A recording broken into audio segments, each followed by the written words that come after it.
week's edition of Made in Kent, I'm here at Custom Folkestone, an artist-led food project which aims to make each of its meals out of hyper-local produce, which is sourced with the help of the local community. For example, this husk that I've just been cutting comes from the harbour just outside. Custom Folkestone has been open for just 6 weeks and is run out of an old shipping container in the town's harbour. The eatery is hyper-local, with the majority of ingredients sourced from within a 5-mile radius, which means the menu is constantly changing. We're interested in what we can find within a sort of like a 5 square mile patch, and this being the Garden of England, but also right on the brink of the sea, that actually gives us this huge wealth of stuff, which I think people wouldn't really realise was so available, and also available in people's gardens. It's not like you have to go to some specialist producer. An aim of Custom is to ensure that customers know exactly what they are eating and where it's coming from, which is why the ingredients are all so local. The idea really is that it's about connecting into community knowledge. There's so much conversation about what you can do with food, how you can grow it, how things work differently in different seasons, and none of that information comes through in supermarket food. So we really wanted to do something that connected the knowledge that's already there in the community and the amazing things that people are growing that you can't also buy in the supermarket, and connect that into the food industry in a restaurant sense. Custom is part of a wider project which aims to link both the community and art through food, and to encourage people to question and become more involved with their meals. We have a bigger community programme going on, and that has 2 strands either side of the restaurant. We call our approach Eat, Art, Barter. And barter is about having an exchange programme going on, so people can bring ingredients to the restaurant in response to a specific call out, and barter for a meal or part of a meal or a drink in here. And then on the other side we've got art, which is our artistic programme, which is all about what we're doing in the bartering and the eating side of the business. And I'm pleased to say that Cherry has joined myself and Christina in the studio. Thanks so much for coming in. What have you brought in for us today?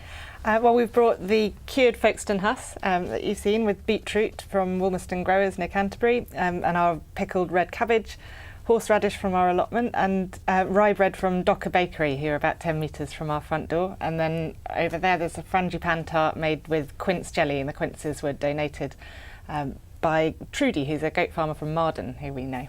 Excellent. I'm going to have a go at the tart. You're going to have a try at the other stuff. Christine, do you want to have a go? See what's yeah, of course. So, you know, I kind of touched upon it earlier with it. You know, you've been really hyper local, but why is using local produce so important to you and to Custom?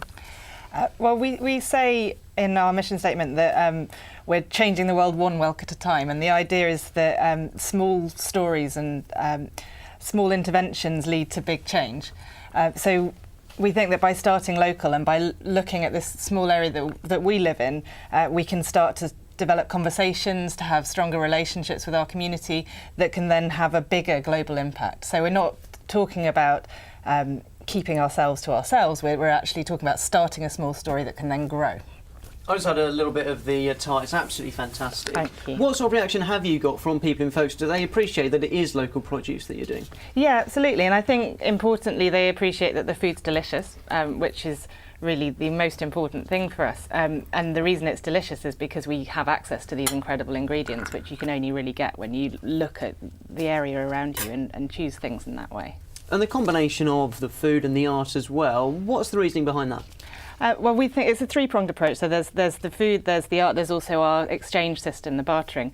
And we think that by doing that we have this rounded approach where we tie into the community, but also the arts programme really reflects on everything we do and teaches us more about what we're doing, allows us to look at it in a more poetic way, and also expand our vision and, like I say, keep looking globally even though we're acting locally. And what dishes have you got planned in the future? Any coming up? Yeah, we've got a Christmas menu on which runs through the whole of December, which actually features the husk as one of the starters. And it's got sea bass and pumpkin gnocchi, and we've got poached pears with mulled wine. Again, everything's sourced locally and sometimes through our exchange system, bartering system as well. Christina, what did you make of that? Yeah, it was lovely. I mean, you could really taste the flavour in there, and it's so nice knowing it comes so local to us. I was going to say you do change the menu quite a lot as well. We do, so yeah. how do you find that? Is it tricky when you've not got a set menu? No, because it lets us respond to the seasons and respond to what people are able to bring in from their gardens and their allotments, and it keeps us interested, it keeps us on point, and so I think that it makes our food better. Well, Cherry, thanks ever so much for coming in today. I'm going to finish off at the top. That's all we've got time for this evening. Thanks ever so much for coming in. You're so welcome. You've been watching Kent Tonight live on KMTV. We'll be back again at 5:30 tomorrow. See you then.